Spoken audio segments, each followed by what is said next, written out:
The Art of Money Getting, or Golden Rules for Making Money, by P.T. Barnum. In the United States, where we have more land than people, it is not at all difficult for persons in good health to make money.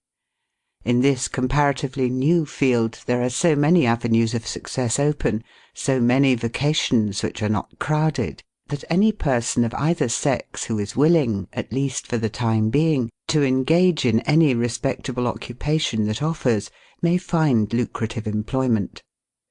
Those who really desire to attain an independence have only to set their minds upon it and adopt the proper means, as they do in regard to any other object which they wish to accomplish, and the thing is easily done. But however easy it may be found to make money, I have no doubt many of my hearers will agree it is the most difficult thing in the world to keep it. The road to wealth is, as Dr. Franklin truly says, as plain as the road to the mill. It consists simply in expending less than we earn. That seems to be a very simple problem. Mr. Micawber, one of those happy creations of the genial Dickens, puts the case in a strong light when he says that to have annual income of £20 per annum and spend £20 6d is to be the most miserable of men, whereas to have an income of only £20 and spend but £19 6d is to be the happiest of mortals. Many of my readers may say, "We understand this. This is economy, and we know economy is wealth. We know we can't eat our cake and keep it also." Yet I beg to say that perhaps more cases of failure arise from mistakes on this point than almost any other. The fact is, many people think they understand economy when they really do not. True economy is misapprehended, and people go through life without properly comprehending what that principle is. One says, "I have an income of so much, and here is my neighbour who has the same. Yet every year he gets something ahead and I fall short. Why is it? I know all about economy." He thinks he does, but he does not. There are men who think that economy consists in saving cheese parings and candle ends, in cutting off 2d from the laundress bill, and doing all sorts of little mean, dirty things. Economy is not meanness. The misfortune is also that this class of persons let their economy apply in only one direction. They fancy they are so wonderfully economical in saving a halfpenny when they ought to spend 2d that they think they can afford to squander in other directions. A few years ago, before kerosene oil was discovered or thought of, one might stop overnight at almost any farmer's house in the agricultural districts and get a very good supper, but after supper he might attempt to read in the sitting-room and would find it impossible with the inefficient light of one candle. The hostess, seeing his dilemma, would say, "It is rather difficult to read here evenings. The proverb says you must have a ship at sea in order to be able to burn 2 candles at once. We never have an extra candle, except on extra occasions." These extra occasions occur perhaps twice a year. In this way the good woman saves $5, $6, or $10 in that time, but the information which might be derived from having the extra light would, of course, far outweigh a ton of candles. But the trouble does not end here. Feeling that she is so economical in tallow candles, she thinks she can afford to go frequently to the village and spend $20 or $30 for ribbons and furbelows, many of which are not necessary. This false connote may frequently be seen in men of business, and in those instances it often runs to writing paper. You find good business men who save all the old envelopes and scraps, and would not tear a new sheet of paper if they could avoid it for the world. This is all very well. They may in this way save $5 or $10 a year, But being so economical, only in notepaper, they think they can afford to waste time, to have expensive parties, and to drive their carriages. This is an illustration of Dr. Franklin's saving at the spigot and wasting at the bunghole, penny wise and pound foolish. Punch, in speaking of this one idea class of people, says, they are like the man who bought a penny herring for his family's dinner and then hired a coach and four to take it home. I never knew a man to succeed by practising this kind of economy. True economy consists in always making the income exceed the outgo. Wear the old clothes a little longer if necessary. Dispense with the new pair of gloves. Mend the old dress. Live on plainer food if need be. So that under all circumstances, unless some unforeseen accident occurs, there will be a margin in favour of the income. A penny here and a dollar there, placed at interest, goes on accumulating, and in this way the desired result is attained. It requires some training, perhaps, to accomplish this economy, but when once used to it, you will find there is more satisfaction in rational saving than in irrational spending. Here is a recipe which I recommend. I have found it to work an excellent cure for extravagance, and especially for mistaken economy. When you find that you have no surplus at the end of the year, and yet have a good income, I advise you to take a few sheets of paper and form them into a book, and mark down every item of expenditure. Post it every day or week in 2 columns, one headed Necessaries, or even Comforts, and the other headed Luxuries, and you will find that the latter column will be double, treble, and frequently 10 times greater than the former. The real comforts of life cost but a small portion of what most of us can earn. Dr. Franklin says, quote, "It is the eyes of others and not our own eyes which ruin us. If all the world were blind except myself, I should not care for fine clothes or furniture." End quote. It is the fear of what Mrs. Grundy may say that keeps the noses of many worthy families to the grindstone. In America, many persons like to repeat, "We are all free and equal," but it is a great mistake, in more senses than one. That we are born free and equal is a glorious truth in one sense. Yet we are not all born equally rich, and we never shall be. One may say, there is a man who has an income of $50,000 per annum, while I have but $1,000. I knew that fellow when he was poor like myself. Now he is rich and thinks he is better than I am. I will show him that I am as good as he is. I will go and buy a horse and buggy. No, I cannot do that. But I will go and hire one and ride this afternoon on the same road that he does, and thus prove to him that I am as good as he is. My friend, you need not take that trouble. You can easily prove that you are as good as he is. You have only to behave as well as he does. But you cannot make anybody believe that you are as rich as he is. Besides, if you put on these airs, and waste your time and spend your money, your poor wife will be obliged to scrub her fingers off at home and buy her tea 2 ounces at a time and everything else in proportion, in order that you may keep up appearances and, after all, deceive nobody.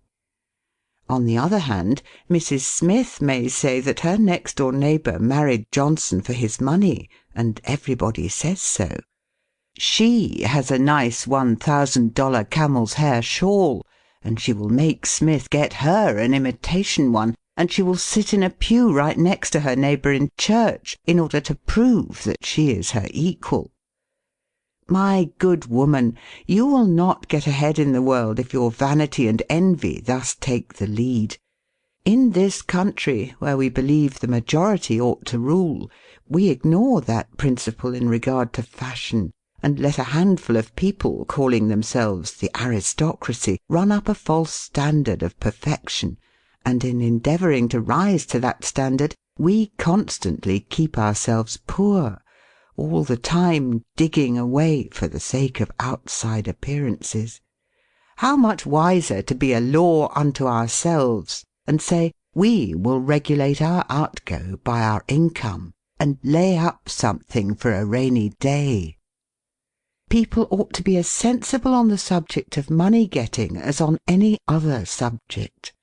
Like causes produces like effects.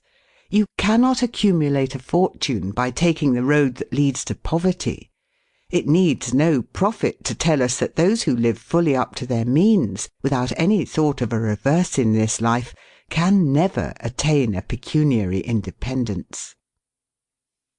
Men and women accustomed to gratify every whim and caprice will find it hard at first to cut down their various unnecessary expenses, and will feel it a great self-denial to live in a smaller house than they have been accustomed to, with less expensive furniture, less company, less costly clothing, fewer servants, a less number of balls, parties, theatre-goings, carriage-ridings, pleasure excursions, cigar-smokings, liquor-drinkings, and other extravagances.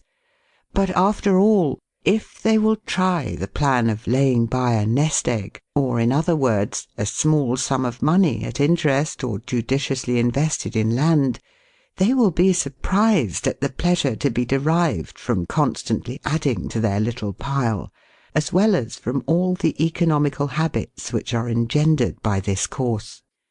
The old suit of clothes and the old bonnet and dress will answer for another season. The croton or spring water taste better than champagne. A cold bath and a brisk walk will prove more exhilarating than a ride in the finest coach.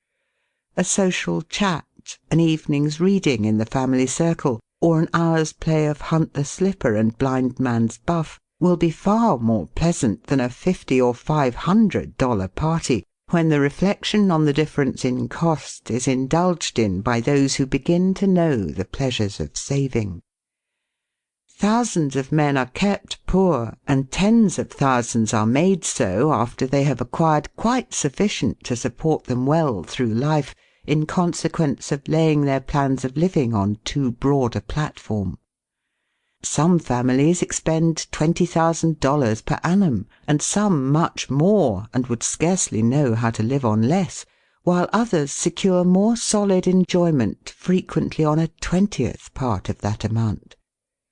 Prosperity is a more severe ordeal than adversity, especially sudden prosperity. Easy come, easy go is an old and true proverb. A spirit of pride and vanity, when permitted to have full sway, is the undying cankerworm which gnaws the very vitals of a man's worldly possessions, let them be small or great, hundreds or millions. Many persons, as they begin to prosper, immediately expand their ideas and commence expending for luxuries, until in a short time their expenses swallow up their income, and they become ruined in their ridiculous attempts to keep up appearances and make a sensation. I know a gentleman of fortune who says that, when he first began to prosper, his wife would have a new and elegant sofa. "That sofa," he says, "cost me $30,000.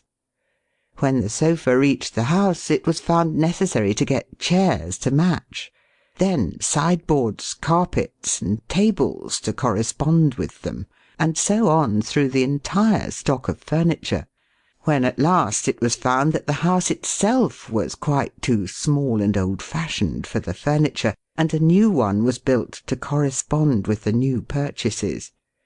Thus," added my friend, "summing up an outlay of $30,000 caused by that single sofa, and saddling on me in the shape of servants, equipage, and the necessary expenses attendant upon keeping up a fine establishment, a yearly outlay of $11,000, and a tight pinch at that. Whereas 10 years ago we lived with much more real comfort, because with much less care, on as many hundreds.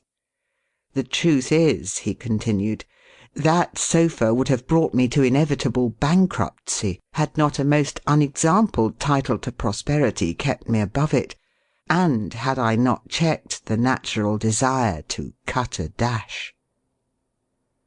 The foundation of success in life is good health. That is the substratum fortune. It is also the basis of happiness. A person cannot accumulate a fortune very well when he is sick. He has no ambition, no incentive, no force. Of course, there are those who have bad health and cannot help it. You cannot expect that such persons can accumulate wealth. But there are a great many in poor health who need not be so. If, then, sound health is the foundation of success and happiness in life, how important it is that we should study the laws of health, which is but another expression for the laws of nature. The nearer we keep to the laws of nature, the nearer we are to good health. And yet how many persons there are who pay no attention to natural laws, but absolutely transgress them, even against their own natural inclination. We ought to know that the sin of ignorance is never winked at in regard to the violation of nature's laws. Their infraction always brings the penalty. A child may thrust its finger into the flames without knowing it will burn, and so suffers. Repentance, even, will not stop the smart. Many of our ancestors knew very little about the principle of ventilation. They did not know much about oxygen, whatever other gin they might have been acquainted with, and consequently they built their houses with little 7 by 9 feet bedrooms, and these good old pious Puritans would lock themselves up in one of these cells, say their prayers, and go to bed. In the morning they would devoutly return thanks for the preservation of their lives during the night, and nobody had better reason to be thankful. Probably some big crack in the window or in the door let in a little fresh air and thus saved them. Many persons knowingly violate the laws of nature against their better impulses for the sake of fashion. For instance, there is one thing that nothing living except a vile worm ever naturally loved, and that is tobacco. Yet how many persons there are who deliberately train an unnatural appetite, and overcome this implanted aversion for tobacco to such a degree that they get to love it. They have got hold of a poisonous, filthy weed, or rather that takes a firm hold of them. Here are married men who run about spitting tobacco juice on the carpet and floors, and sometimes even upon their wives besides. They do not kick their wives out of doors like drunken men, but their wives, I have no doubt, often wish they were outside of the house. Another perilous feature is that this artificial appetite, like jealousy, grows by what it feeds on. When you love that which is unnatural, a stronger appetite is created for the hurtful thing than the natural desire for what is harmless. There is an old proverb which says that habit is second nature, but an artificial habit is stronger than nature. Take, for instance, an old tobacco chewer. His love for the quid is stronger than his love for any particular kind of food. He can give up roast beef easier than give up the weed. Young lads regret that they are not men. They would like to go to bed boys and wake up men. And to accomplish this they copy the bad habits of their seniors. Little Tommy and Johnny see their fathers or uncles smoke a pipe, and they say, "If I could only do that, I would be a man too. Uncle John has gone out and left his pipe of tobacco. Let us try it." They take a match and light it, and then puff away. "We will learn to smoke. Do you like it, Johnny?" That lad dolefully replies, "Not very much. It tastes bitter." By and by he grows pale, but he persists, and he soon offers up a sacrifice on the altar of fashion.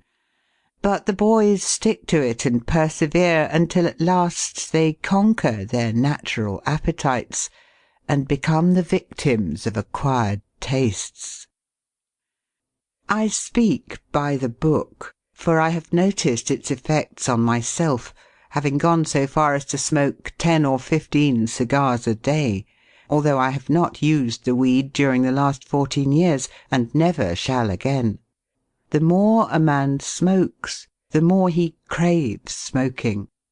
The last cigar smoked simply excites the desire for another, and so on incessantly.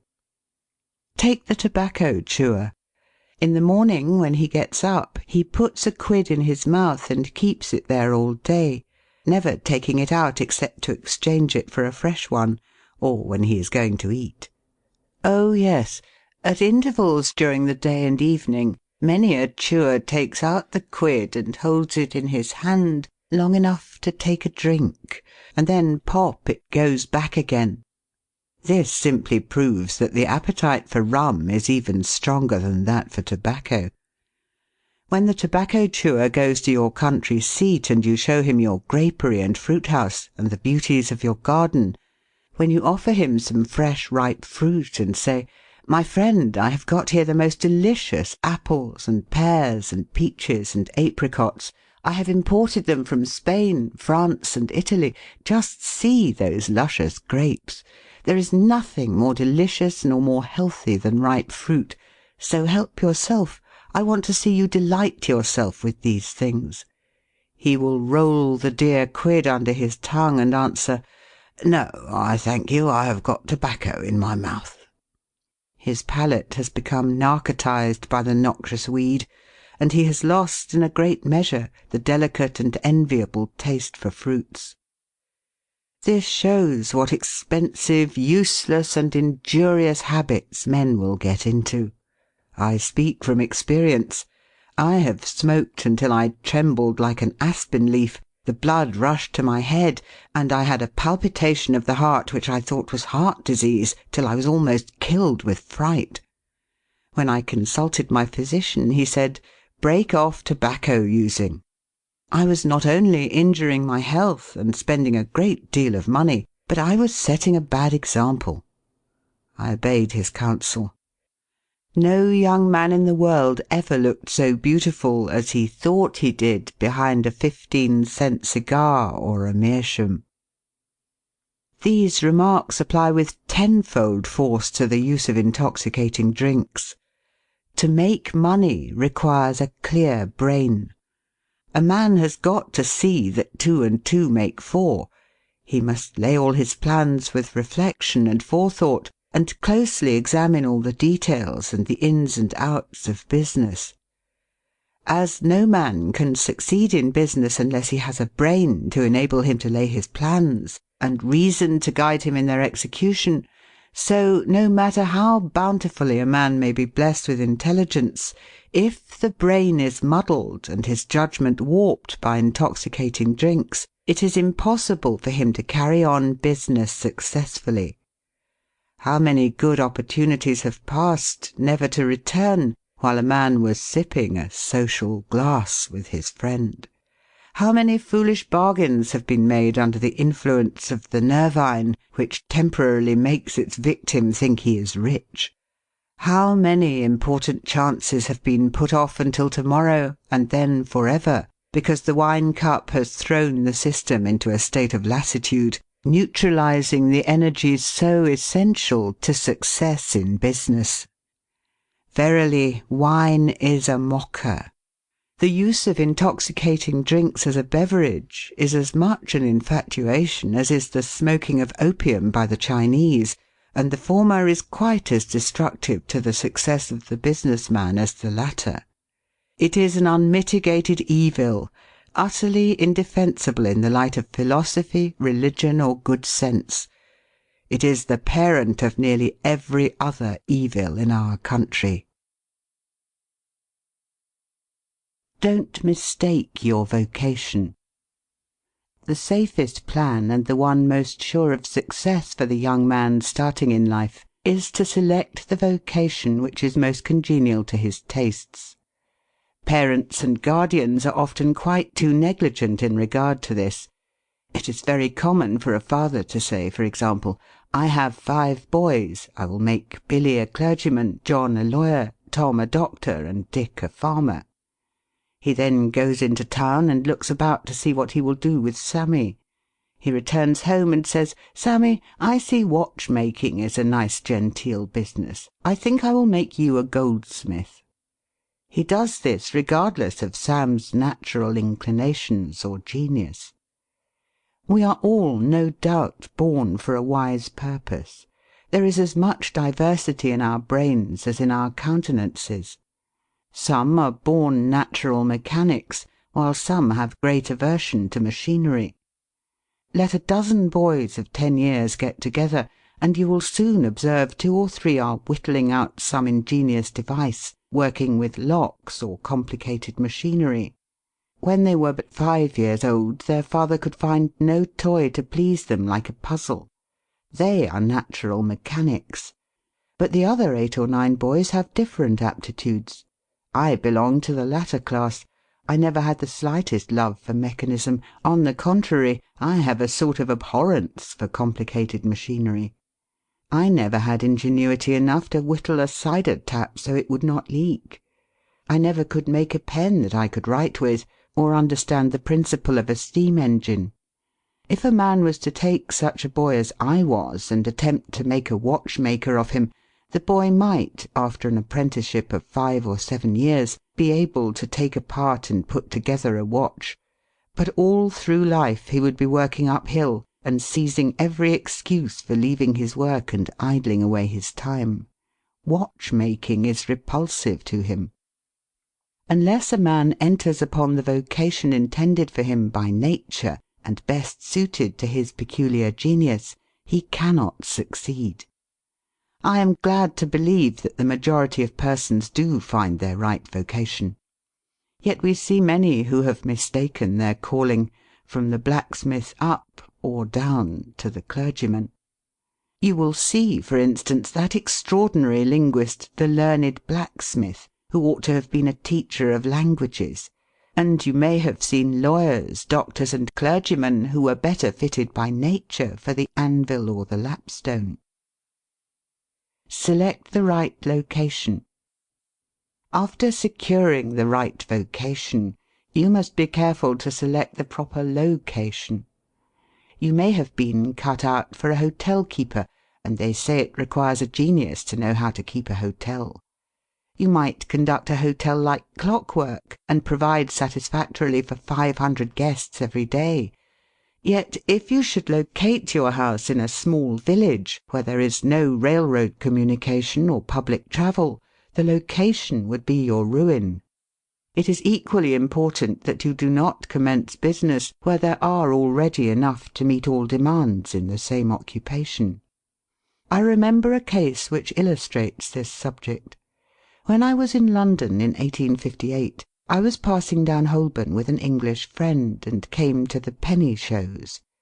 They had immense cartoons outside, portraying the wonderful curiosities to be seen, all for a penny.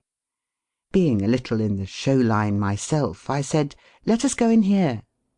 We soon found ourselves in the presence of the illustrious showman, and he proved to be the sharpest man in that line I had ever met.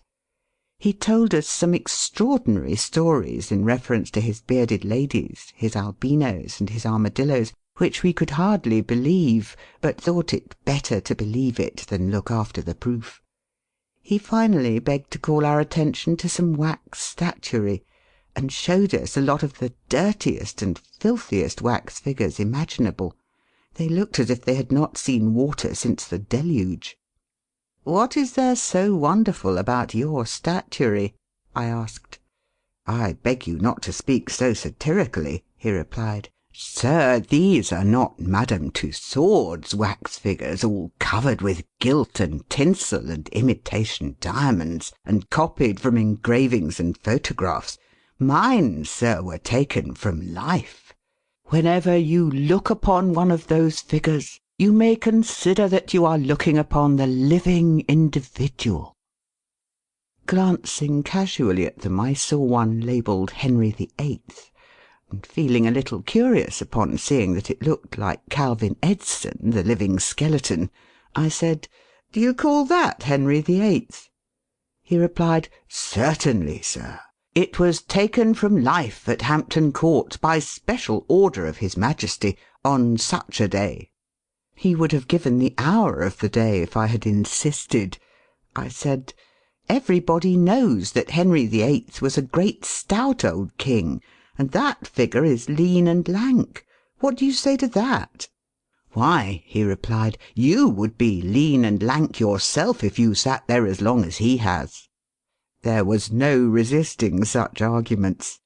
I said to my English friend, "Let us go out. Do not tell him who I am. I show the white feather. He beats me." He followed us to the door, and seeing the rabble in the street, he called out, "Ladies and gentlemen, I beg to draw your attention to the respectable character of my visitors," pointing to us as we walked away. I called upon him a couple of days afterwards, told him who I was, and said, "My friend, you are an excellent showman, but you have selected a bad location." He replied, "This is true, sir. I feel that all my talents are thrown away. But what can I do?" "You can go to America," I replied. "You can give full play to your faculties over there. You will find plenty of elbow room in America. I will engage you for 2 years. After that you'll be able to go on your own account." He accepted my offer, and remained 2 years in my New York museum. He then went to New Orleans, and carried on a travelling show business during the summer. Today he is worth $60,000, simply because he selected the right vocation and also secured the proper location. The old proverb says, 3 removes are as bad as a fire. But when a man is in the fire, it matters but little how soon or how often he removes. Avoid debt. Young men starting in life should avoid running into debt. There is scarcely anything that drags a person down like debt.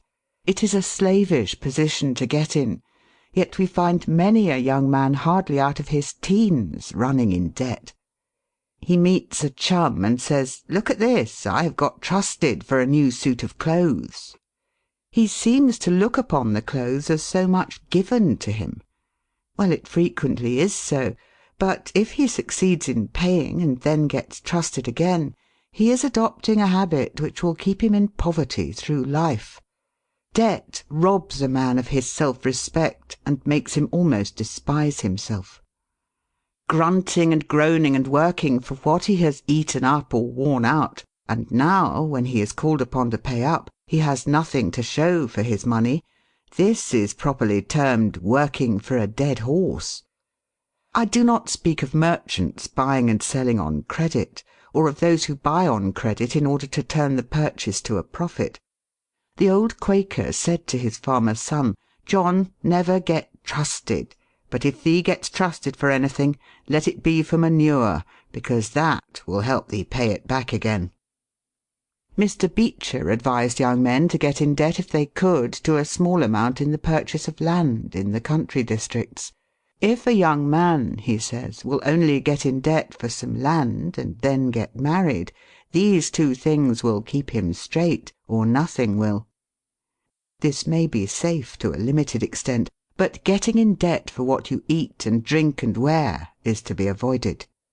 Some families have a foolish habit of getting credit at the stores, and thus frequently purchase many things which might have been dispensed with. It is all very well to say, "I have got trusted for 60 days, and if I don't have the money the creditor will think nothing about it." There is no class of people in the world who have such good memories as creditors. When the 60 days run out, you will have to pay. If you do not pay, you will break your promise, and probably resort to a falsehood. You may make some excuse or get in debt elsewhere to pay it, but that only involves you the deeper. A good-looking, lazy young fellow was the apprentice boy Horatio. His employer said, "Horatio, did you ever see a snail?" "I think I have," he drawled out. "You must have met him then, for I'm sure you never overtook one," said the boss. Your creditor will meet you or overtake you and say, "Now, my young friend, you agreed to pay me. You have not done it. You must give me your note." You give the note on interest, and it commences working against you. It is a dead horse. The creditor goes to bed at night and wakes up in the morning better off than when he retired to bed, because his interest has increased during the night, but you grow poorer while you are sleeping, for the interest is accumulating against you. Money is in some respects like fire. It is a very excellent servant, but a terrible master. When you have it mastering you, when interest is constantly piling up against you, it will keep you down in the worst kind of slavery. But let money work for you, and you have the most devoted servant in the world. It is no eye servant.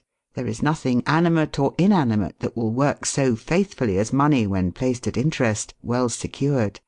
It works night and day, and in wet or dry weather. I was born in the Blue Law State of Connecticut, where the old Puritans had laws so rigid that it was said they fined a man for kissing his wife on Sunday. Yet these rich old Puritans would have thousands of dollars at interest, and on Saturday night would be worth a certain amount. On Sunday they would go to church and perform all the duties of a Christian. On waking up on Monday morning, they would find themselves considerably richer than the Saturday night previous, simply because their money placed at interest had worked faithfully for them all day Sunday, according to law. Do not let it work against you. If you do, there is no chance for success in life so far as money is concerned. John Randolph, the eccentric Virginian, once exclaimed in Congress, "Mr. Speaker, I have discovered the philosopher's stone. Pay as you go."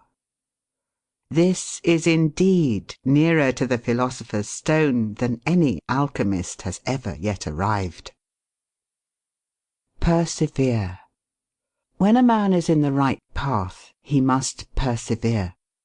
I speak of this because there are some persons who are born tired, naturally lazy, and possessing no self-reliance and no perseverance. But they can cultivate these qualities, as Davy Crockett said, "This thing remember when I am dead, be sure you are right, then go ahead." It is this go-aheaditiveness, this determination not to let the horrors or the blues take possession of you so as to make you relax your energies in the struggle for independence, which you must cultivate. How many have almost reached the goal of their ambition, but, losing faith in themselves, have relaxed their energies, and the golden prize has been lost for ever. It is, no doubt, often true, as Shakespeare says, "There is a tide in the affairs of men, which, taken at the flood, leads on to fortune." If you hesitate, some bolder hand will stretch out before you and get the prize. Remember the proverb of Solomon, "He becometh poor that dealeth with a slack hand, but the hand of the diligent maketh rich." Perseverance is sometimes but another word for self-reliance. Many persons naturally look on the dark side of life and borrow trouble. They are born so. Then they ask for advice, and they will be governed by one wind and blown by another, and cannot rely upon themselves. Until you can get so that you can rely upon yourself, you need not expect to succeed. I have known men personally who have met with pecuniary reverses and absolutely committed suicide, because they thought they could never overcome their misfortune. But I have known others who have met more serious financial difficulties and have bridged them over by simple perseverance, aided by a firm belief that they were doing justly and that Providence would overcome evil with good. You will see this illustrated in any sphere of life. Take two generals, both understand military tactics, both educated at West Point, if you please, both equally gifted. Yet one having this principle of perseverance, and the other lacking it, the former will succeed in his profession, while the latter will fail. One may hear the cry, "The enemy are coming, and they have got cannon." "Got cannon?" says the hesitating general. "Yes." "Then halt every man."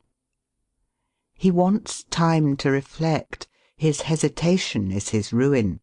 The enemy passes unmolested or overwhelms him, while on the other hand the general of pluck, perseverance, and self-reliance goes into battle with a will, and amid the clash of arms, the booming of cannon, the shrieks of the wounded, and the moans of the dying, you will see this man persevering, going on, cutting and slashing his way through with unwavering determination, inspiring his soldiers to deeds of fortitude, valour, and triumph. Whatever you do, do it with all your might. Work at it, if necessary, early and late, in season and out of season, not leaving a stone unturned, and never deferring for a single hour that which can be done just as well now. The old proverb is full of truth and meaning.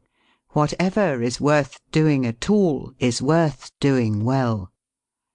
Many a man acquires a fortune by doing his business thoroughly, while his neighbour remains poor for life because he only half does it.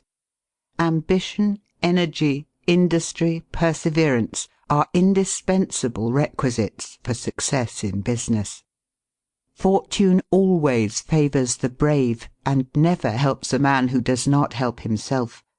It won't do to spend your time like Mr. Micawber in waiting for something to turn up.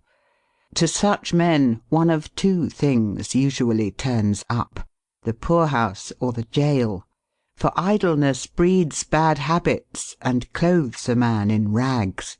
The poor spendthrift vagabond said to a rich man, "I have discovered there is money enough in the world for all of us, if it was equally divided. This must be done, and we shall all be happy together." "But," was the response, "if everybody was like you, it would be spent in 2 months, and what would you do then?" "Oh, divide again. Keep dividing, of course."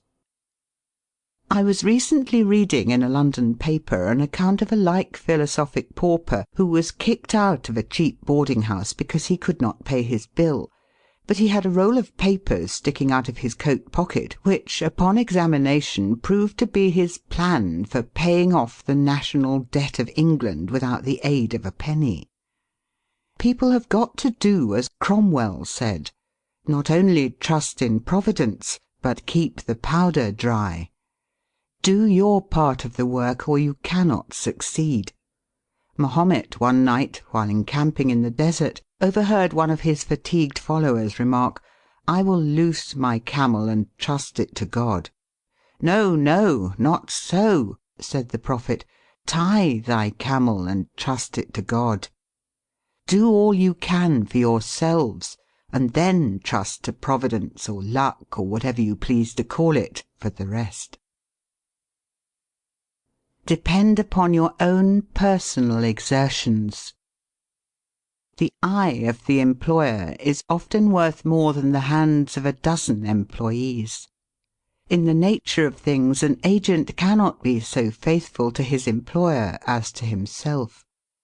Many who are employers will call to mind instances where the best employees have overlooked important points which could not have escaped their own observation as a proprietor. No man has a right to expect to succeed in life unless he understands his business, and nobody can understand his business thoroughly unless he learns it by personal application and experience. A man may be a manufacturer. He has got to learn the many details of his business personally. He will learn something every day, and he will find he will make mistakes nearly every day. And these very mistakes are helps to him in the way of experiences, if he but heeds them. He will be like the Yankee tin peddler, who, having been cheated as to quality in the purchase of his merchandise, said, "All right, there's a little information to be gained every day. I will never be cheated in that way again." Thus a man buys his experience, and it is the best kind if not purchased at too dear a rate. I hold that every man should, like Cuvier, the French naturalist, thoroughly know his business. So proficient was he in the study of natural history that you might bring to him the bone or even a section of a bone of an animal which he had never seen described, and, reasoning from analogy, he would be able to draw a picture of the object from which the bone had been taken. On one occasion his students attempted to deceive him. They rolled one of their number in a cow-skin and put him under the professor's table as a new specimen. When the philosopher came into the room, some of the students asked him what animal it was. Suddenly the animal said, "I am the devil, and I am going to eat you." It was but natural that Cuvier should desire to classify this creature, and examining it intently, he said, "Divided hoof, graminivorous. It cannot be done." He knew that an animal with a split hoof must live upon grass and grain or other kind of vegetation, and would not be inclined to eat flesh, dead or alive, so he considered himself perfectly safe. The possession of a perfect knowledge of your business is an absolute necessity in order to ensure success. Among the maxims of the elder Rothschild was one, an apparent paradox: "Be cautious and bold." This seems to be a contradiction in terms, but it is not, and there is great wisdom in the maxim. It is, in fact, a condensed statement of what I have already said. It is to say, you must exercise your caution in laying your plans, but be bold in carrying them out. A man who is all caution will never dare to take hold and be successful, and a man who is all boldness is merely reckless and must eventually fail. A man may go on 'change and make $50,000 or $100,000 in speculating in stocks at a single operation, but if he has simple boldness without caution, it is mere chance, and what he gains today he will lose tomorrow. You must have both the caution and the boldness to ensure success. The Rothschilds have another maxim: never have anything to do with an unlucky man or place. That is to say, never have anything to do with a man or place which never succeeds, because, although a man may appear to be honest and intelligent, yet if he tries this or that thing and always fails, it is on account of some fault or infirmity that you may not be able to discover, but nevertheless which must exist. There is no such thing in the world as luck. There never was a man who could go out in the morning and find a purse full of gold in the street to-day, and another to-morrow, and so on, day after day. He may do so once in his life, but so far as mere luck is concerned, he is as liable to lose it as to find it. Like causes produce like effects. If a man adopts the proper methods to be successful, luck will not prevent him. If he does not succeed, there are reasons for it, although perhaps he may not be able to see them. Use the best tools. Men in engaging employees should be careful to get the best. Understand, you cannot have two good tools to work with, and there is no tool you should be so particular about as living tools. If you get a good one, it is better to keep him than keep changing. He learns something every day, and you are benefited by the experience he acquires. He is worth more to you this year than last, and he is the last man to part with, provided his habits are good and he continues faithful. If, as he gets more valuable, he demands an exorbitant increase of salary, on the supposition that you can't do without him, let him go. Whenever I have such an employee, I always discharge him. First, to convince him that his place may be supplied, and second, because he is good for nothing if he thinks he is invaluable and cannot be spared. But I would keep him, if possible, in order to profit from the result of his experience. An important element in an employee is the brain. You can see bills up, hands wanted, but hands are not worth a great deal without heads. Mr. Beecher illustrates this in this wise. An employee offers his services by saying, "I have a pair of hands and one of my fingers thinks." "That is very good," says the employer. Another man comes along and says he has 2 fingers that think. "Ah, that is better." But a third calls in and says that all his fingers and thumbs think. That is better still. Finally, another steps in and says, "I have a brain that thinks. I think all over. I am a thinking as well as a working man." "You are the man I want," says the delighted employer. Those men who have brains and experience are therefore the most valuable, and not to be readily parted with. It is better for them as well as yourself to keep them at reasonable advances in their salaries from time to time. Don't get above your business.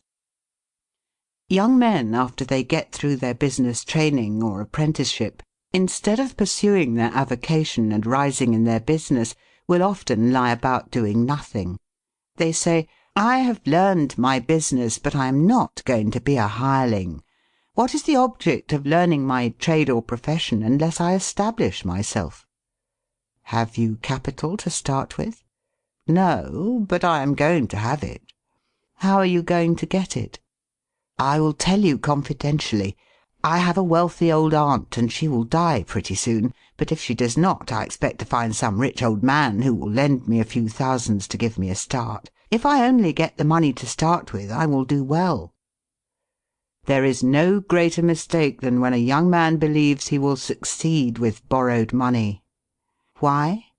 Because every man's experience coincides with that of Mr. Astor, who said it was more difficult for him to accumulate his first $1,000 than all the succeeding millions that made up his colossal fortune.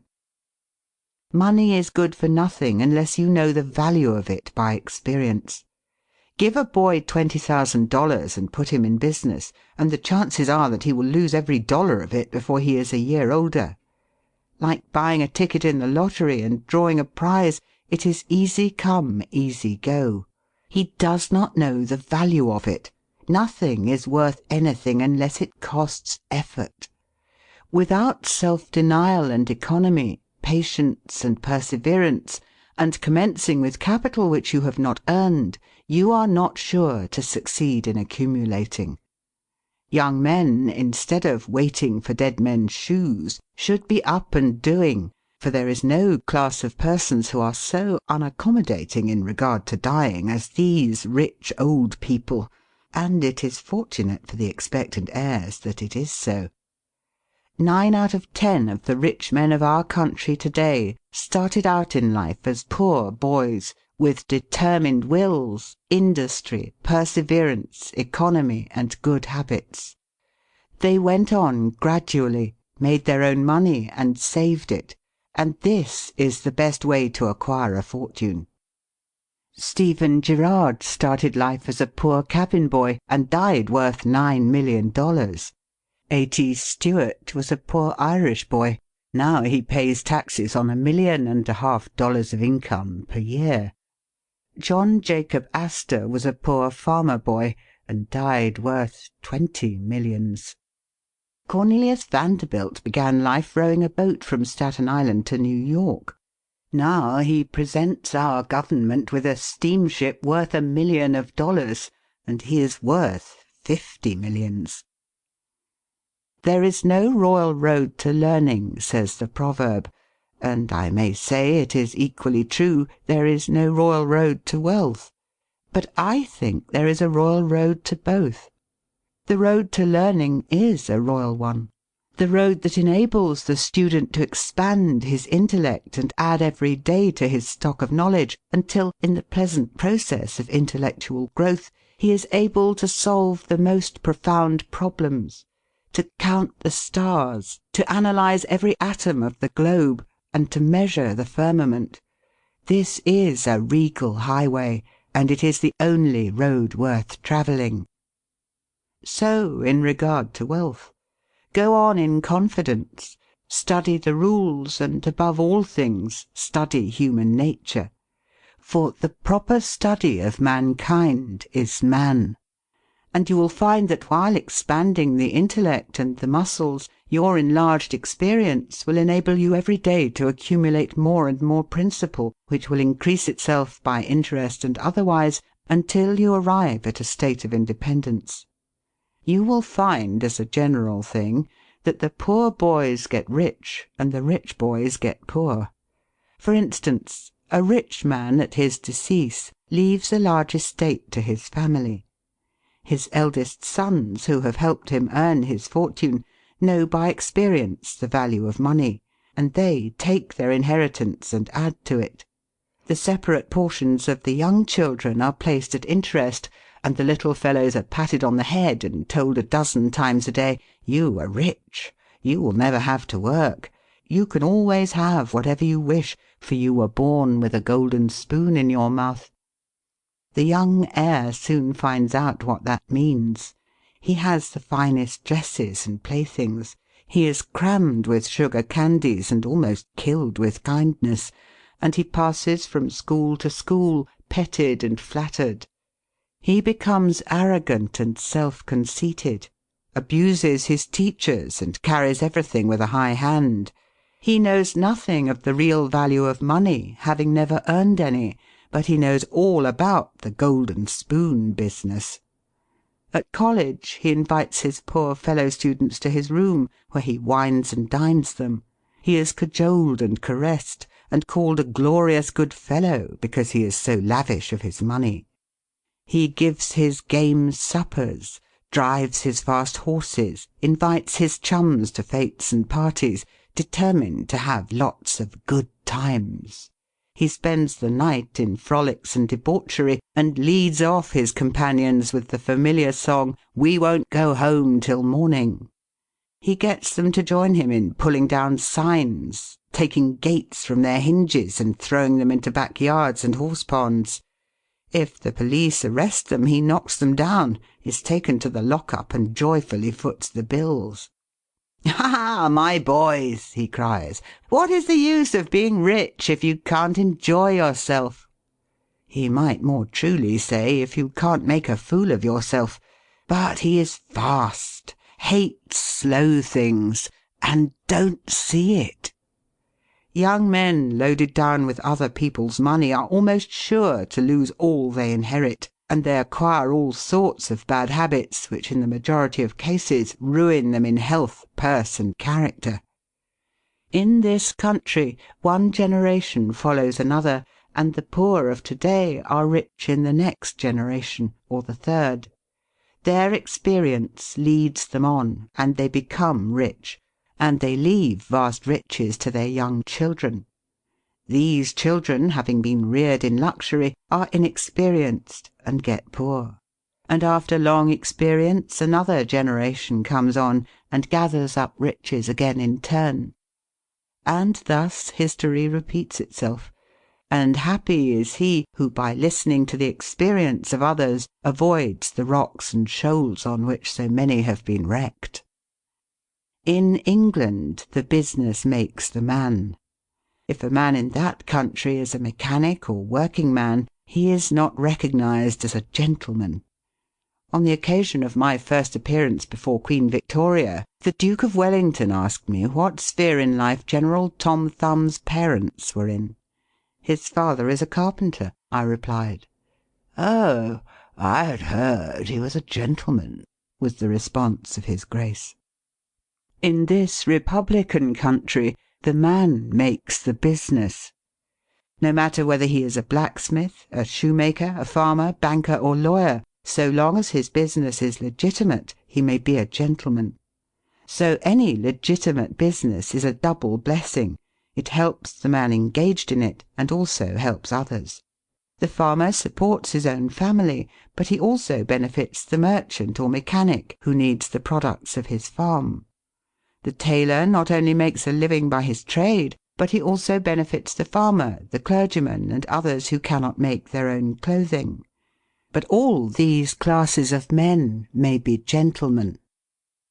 The great ambition should be to excel all others engaged in the same occupation. The college student who was about graduating said to an old lawyer, "I have not yet decided which profession I will follow. Is your profession full?"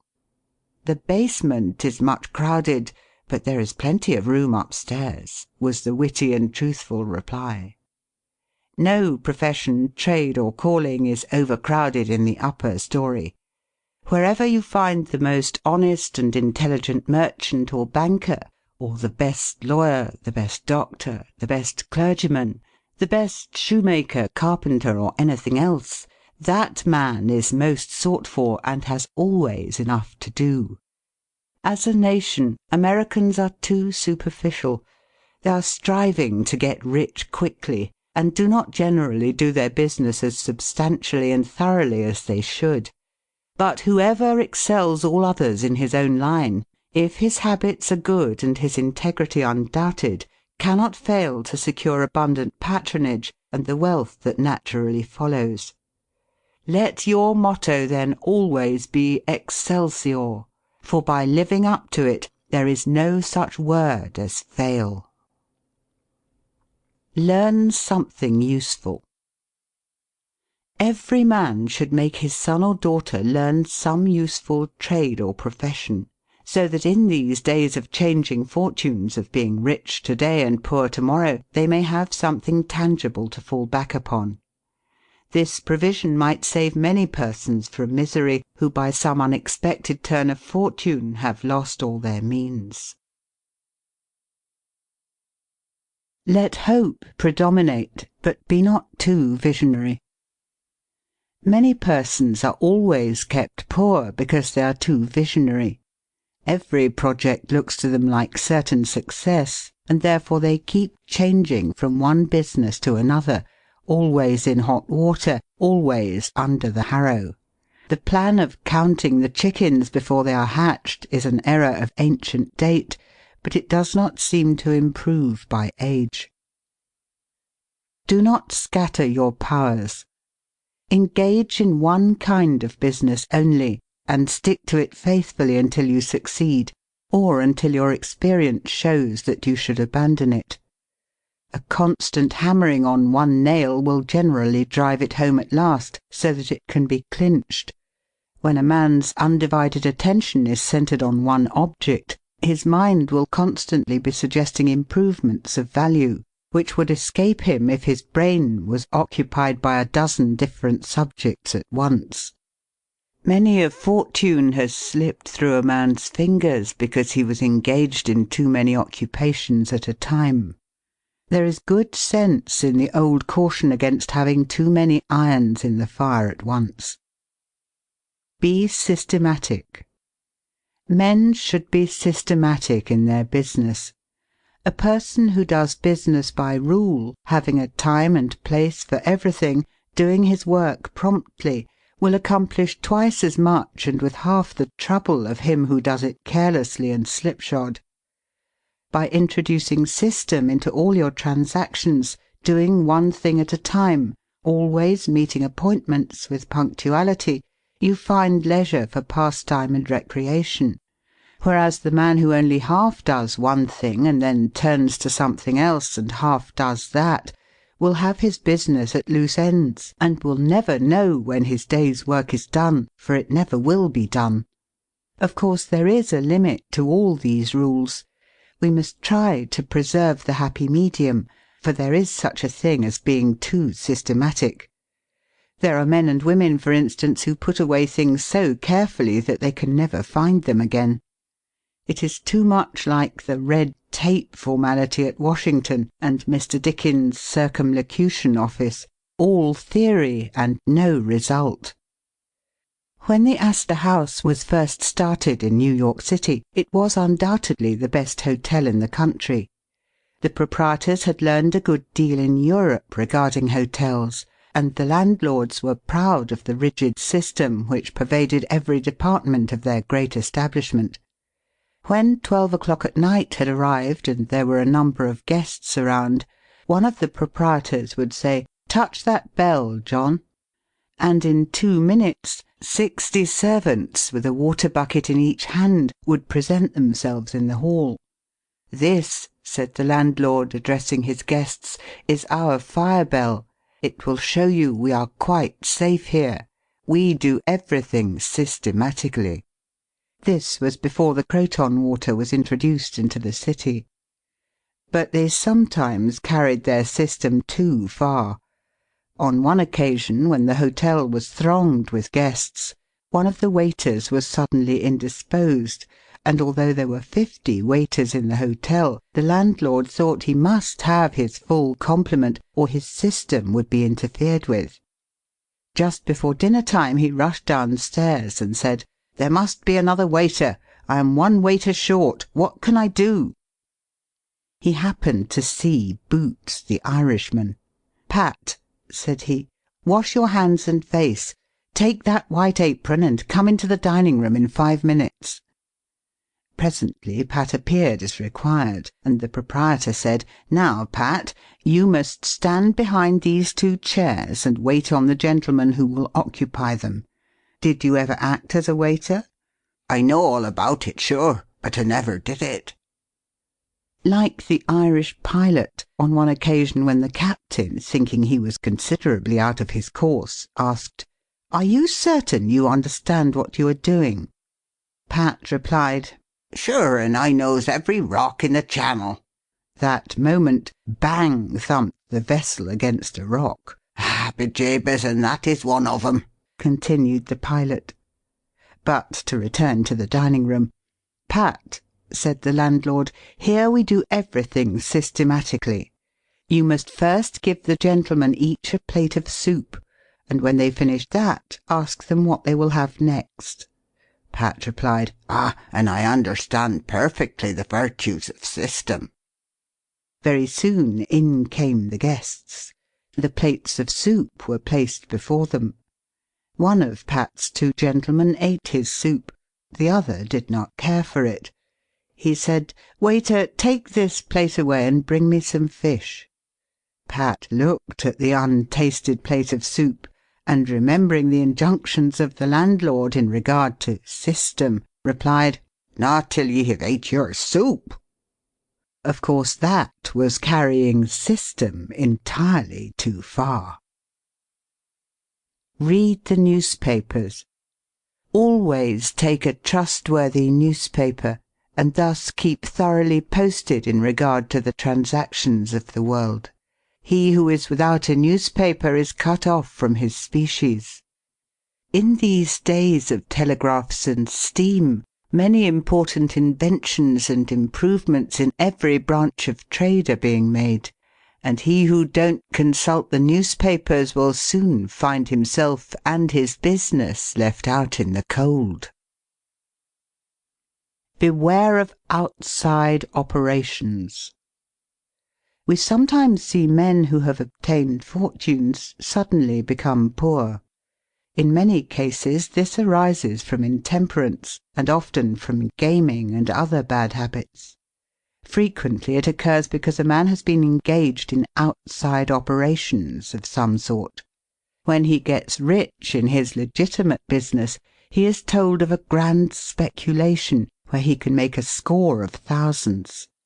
He is constantly flattered by his friends, who tell him that he is born lucky, that everything he touches turns into gold. Now, if he forgets that his economical habits, his rectitude of conduct, and a personal attention to a business which he understood caused his success in life, he will listen to the siren voices. He says, "I will put in $20,000. I have been lucky, and my good luck will soon bring me back $60,000. A few days elapse, and it is discovered he must put in $10,000 more. Soon after he is told it is all right, but certain matters not foreseen require an advance of $20,000 more, which will bring him a rich harvest. But before the time comes around to realize, the bubble bursts, he loses all he is possessed of, and then he learns what he ought to have known at the first, that however successful a man may be in his own business, if he turns from that and engages in a business which he don't understand, he is like Samson when shorn of his locks. His strength has departed, and he becomes like other men. If a man has plenty of money, he ought to invest something in everything that appears to promise success and that will probably benefit mankind. But let the sums thus invested be moderate in amount, and never let a man foolishly jeopardize a fortune that he has earned in a legitimate way by investing it in things in which he has had no experience. Don't endorse without security. I hold that no man ought ever to endorse a note or become security for any man, be it his father or brother, to a greater extent than he can afford to lose and care nothing about, without taking good security. Here is a man that is worth $20,000. He is doing a thriving manufacturing or mercantile trade. You are retired and living on your money. He comes to you and says, "You are aware that I am worth $20,000 and don't owe a dollar. If I had $5,000 in cash, I could purchase a particular lot of goods and double my money in a couple of months. Will you endorse my note for that amount?" You reflect that he is worth $20,000, and you incur no risk by endorsing his note. You like to accommodate him, and you lend your name without taking the precaution of getting security. Shortly after, he shows you the note with your endorsement cancelled, and tells you, probably truly, that he made the profit that he expected by the operation. You reflect that you have done a good action, and the thought makes you feel happy. By and by the same thing occurs again, and you do it again. You have already fixed the impression in your mind that it is perfectly safe to endorse his notes without security. But the trouble is, this man is getting money too easily. He has only to take your note to the bank, get it discounted, and take the cash. He gets money for the time being without effort, without inconvenience to himself. Now mark the result. He sees a chance for speculation outside of his business. A temporary investment of only $10,000 is required. It is sure to come back before a note at the bank would be due. He places a note for that amount before you. You sign it almost mechanically. Being firmly convinced that your friend is responsible and trustworthy, you endorse his notes as a matter of course. Unfortunately, the speculation does not come to a head quite so soon as was expected, and another $10,000 note must be discounted to take up the last one when due. Before this note matures, the speculation has proved an utter failure, and all the money is lost. Does the loser tell his friend, the endorser, that he has lost half of his fortune? Not at all.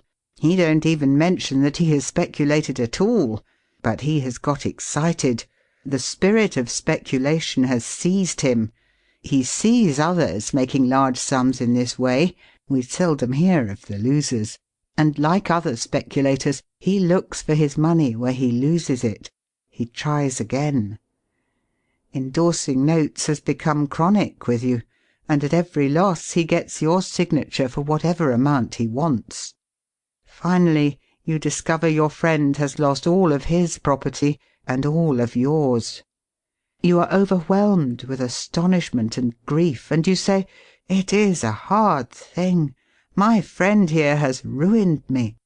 But you should add, "I have also ruined him." If you had said in the first place, I will accommodate you, but I never endorse without taking ample security.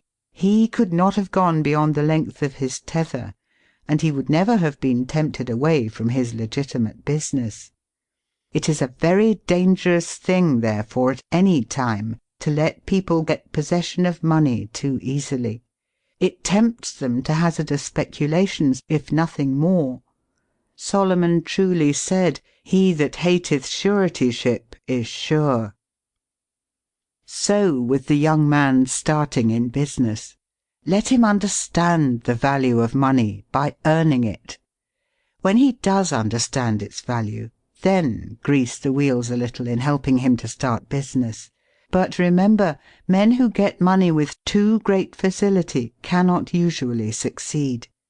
You must get the first dollars by hard knocks and at some sacrifice in order to appreciate the value of those dollars. Advertise your business. We all depend, more or less, upon the public for our support. We all trade with the public. Lawyers, doctors, shoemakers, artists, blacksmiths, showmen, opera singers, railroad presidents, and college professors. Those who deal with the public must be careful that their goods are valuable, that they are genuine and will give satisfaction. When you get an article which you know is going to please your customers, and that when they have tried it they will feel they have got their money's worth, then let the fact be known that you have got it. Be careful to advertise it in some shape or other, because it is evident that if a man has ever so good an article for sale, and nobody knows it, it will bring him no return. In a country like this, where nearly everybody reads, and where newspapers are issued and circulated in editions of 5,000 to 200,000, it would be very unwise if this channel was not taken advantage of to reach the public in advertising.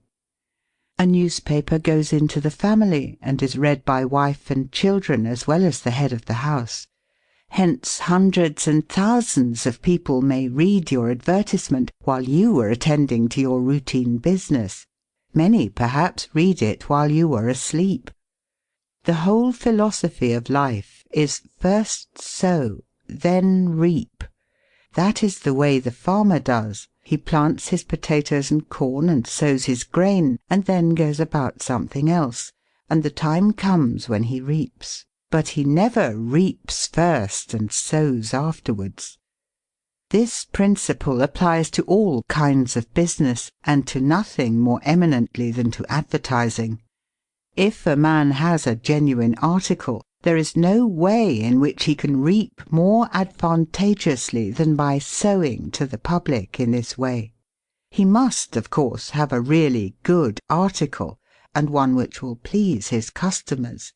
Anything spurious will not succeed permanently, because the public is wiser than many imagine. Men and women are selfish, and we all prefer purchasing where we can get the most for our money, and we try to find out where we can most surely do so. You may advertise a spurious article and induce many people to call and buy it once, but they will denounce you as an impostor and swindler, and your business will gradually die out and leave you poor. This is right. Few people can safely depend upon chance custom. You all need to have your customers return and purchase again. A man said to me, "I have tried advertising and did not succeed, yet I have a good article." I replied, "My friend, there may be exceptions to a general rule, but how do you advertise?" "I put it in a weekly newspaper 3 times and paid $1.50 for it." I replied, "Sir, advertising is like learning. A little is a dangerous thing." A French writer says that the reader of a newspaper does not see the first insertion of an ordinary advertisement. The second insertion he sees, but does not read. The third insertion he reads. The fourth insertion he looks at the price. The fifth insertion he speaks of it to his wife. The sixth insertion he is ready to purchase. and the 7th insertion he purchases. Your object in advertising is to make the public understand what you have got to sell, and if you have not the pluck to keep advertising until you have imparted that information, all the money you have spent is lost. You are like the fellow who told the gentleman if he would give him 10 cents it would save him $1. "How can I help you so much with so small a sum?" asked the gentleman in surprise. "I started out this morning," hiccuped the fellow, "with the full determination to get drunk, and I have spent my only $1 to accomplish the object, and it has not quite done it. 10 cents worth more of whiskey would just do it, and in this manner I should save the $1 already expended." So a man who advertises at all must keep it up until the public know who and what he is, and what his business is, or else the money invested in advertising is lost. Some men have a peculiar genius for writing a striking advertisement, one that will arrest the attention of the reader at first sight. This tact, of course, gives the advertiser a great advantage. Sometimes a man makes himself popular by an unique sign or a curious display in his window. Recently I observed a swing sign extending over the sidewalk in front of a store, on which was the inscription in plain letters, "Don't read the other side." Of course I did, and so did everybody else, and I learned that the man had made an independence by first attracting the public to his business in that way, and then using his customers well afterwards. Genin the Hatter bought the first Jenny Lind ticket at auction for $225 because he knew it would be a good advertisement for him. "Who is the bidder?" said the auctioneer as he knocked down that ticket at Castle Garden. "Genin the Hatter," was the response. Here were thousands of people from the Fifth Avenue and from distant cities in the highest stations in life. "Who is Genin the Hatter?" they exclaimed. They had never heard of him before. The next morning the newspapers and telegraph had circulated the facts from Maine to Texas, and from 5 to 10 millions of people had read that the tickets sold at auction for Jenny Lind's first concert amounted to about $20,000, and that a single ticket was sold at $225 to Genin the Hatter. Men throughout the country involuntarily took off their hats to see if they had a Genin hat on their heads. At a town in Iowa it was found that in the crowd around the post office there was one man who had a Genin hat, and he showed it in triumph, although it was worn out and not worth 2 cents. "Why," one man exclaimed, "you have a real Genin hat. What a lucky fellow you are." Another man said, "Hang on to that hat. It will be a valuable heirloom in your family." Still another man in the crowd, who seemed to envy the possessor of this good fortune, said, "Come, give us all a chance. Put it up at auction." He did so, and it was sold as a keepsake for $9.50. What was the consequence to Mr. Genin? He sold 10,000 extra hats per annum the first 6 years. 9/10 of the purchasers bought of him probably out of curiosity, and many of them, finding that he gave them an equivalent for their money, became his regular customers. This novel advertisement first struck their attention, and then, as he made a good article, they came again. Now, I don't say that everybody should advertise as Mr. Genin did, but I say if a man has got goods for sale and he don't advertise them in some way, the chances are that some day the sheriff will do it for him. Nor do I say that everybody must advertise in a newspaper, or indeed use printer's ink at all. On the contrary, although that article is indispensable in the majority of cases, yet doctors and clergymen and sometimes lawyers and some others can more effectually reach the public in some other manner. But it is obvious they must be known in some way, else how could they be supported? Be polite and kind to your customers. Politeness politeness and civility are the best capital ever invested in business. Large stores, gilt signs, flaming advertisements will all prove unavailing if you or your employees treat your patrons abruptly. The truth is, the more kind and liberal a man is, the more generous will be the patronage bestowed upon him. Like begets like. The man who gives the greatest amount of goods of a corresponding quality for the least sum, still reserving to himself a profit, will generally succeed best in the long run. This brings us to the golden rule. As ye would that men should do to you, do ye also to them. And they will do better by you than if you always treated them as if you wanted to get the most you could out of them for the least return. Men who drive sharp bargains with their customers, acting as if they never expected to see them again, will not be mistaken. They never will see them again as customers. People don't like to pay and get kicked also. One of the ushers in my museum once told me he intended to whip a man who was in the lecture room as soon as he came out. "What for?" I inquired. "Because he said I was no gentleman," replied the usher. "Never mind," I replied. "He pays for that, and you will not convince him you are a gentleman by whipping him. I cannot afford to lose a customer.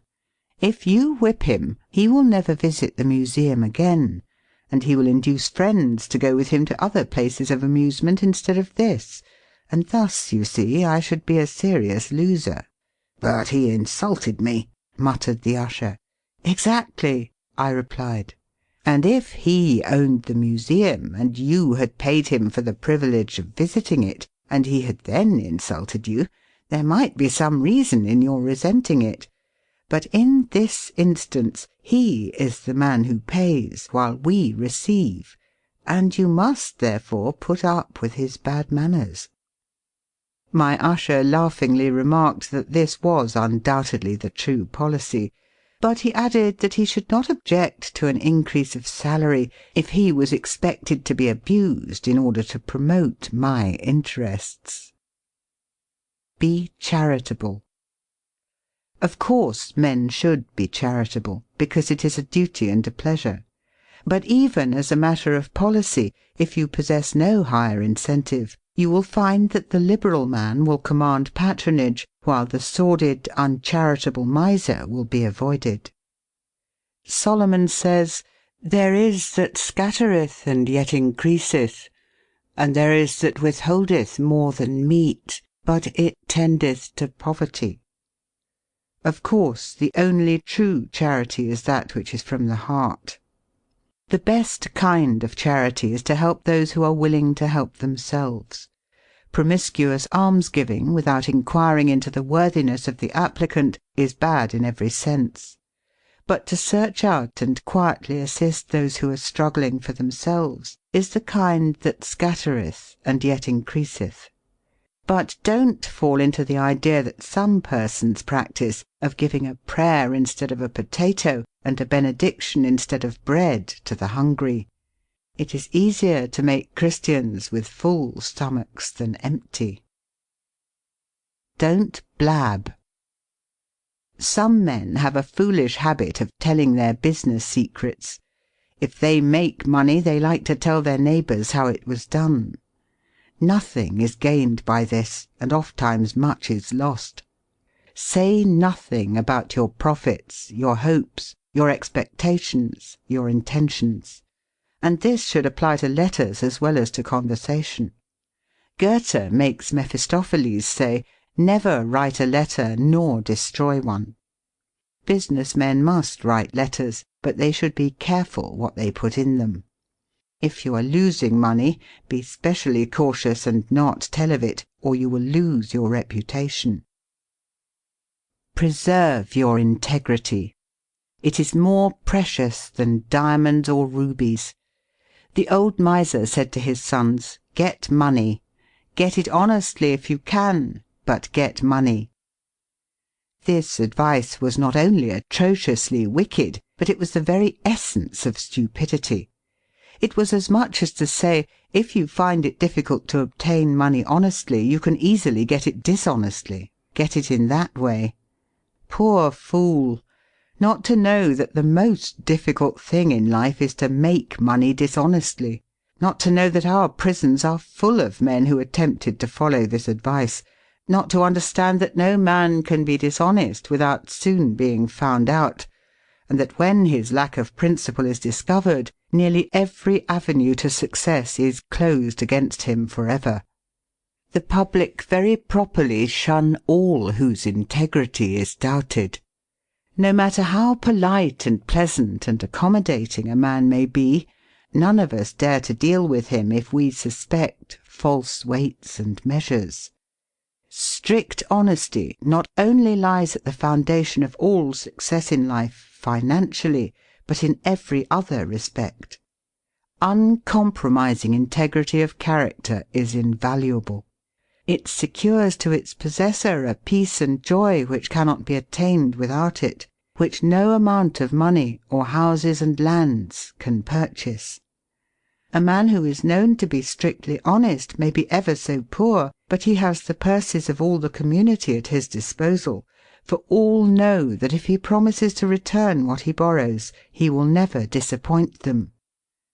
As a mere matter of selfishness, therefore, if a man had no higher motive for being honest, all will find that the maxim of Dr. Franklin can never fail to be true, that honesty is the best policy. To get rich is not always equivalent to being successful. There are many rich poor men, while there are many others, honest and devout men and women, who have never possessed so much money as some rich persons squander in a week, but who are nevertheless really richer and happier than any man can ever be while he is a transgressor of the higher laws of his being. The inordinate love of money, no doubt, may be and is the root of all evil, but money itself, when properly used, is not only a handy thing to have in the house, but affords the gratification of blessing our race by enabling its possessor to enlarge the scope of human happiness and human influence. The desire for wealth is nearly universal, and none can say it is not laudable, provided the possessor of it accepts its responsibilities and uses it as a friend to humanity. The history of money-getting, which is commerce, is a history of civilization, and wherever trade has flourished most, there too have art and science produced the noblest fruits. In fact, as a general thing, money-getters are the benefactors of our race. To them, in a great measure, are we indebted for our institutions of learning and of art, our academies, colleges, and churches. It is no argument against the desire for or the possession of wealth to say that there are sometimes misers who hoard money only for the sake of hoarding, and who have no higher aspiration than to grasp everything which comes within their reach. As we have sometimes hypocrites in religion and demagogues in politics, so there are occasionally misers among money-getters. These, however, are only exceptions to the general rule.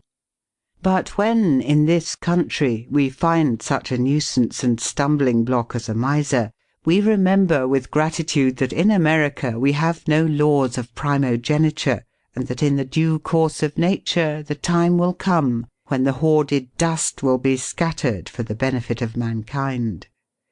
To all men and women, therefore, do I conscientiously say, make money honestly and not otherwise, for Shakespeare has truly said, "He that wants money, means, and content is without 3 good friends."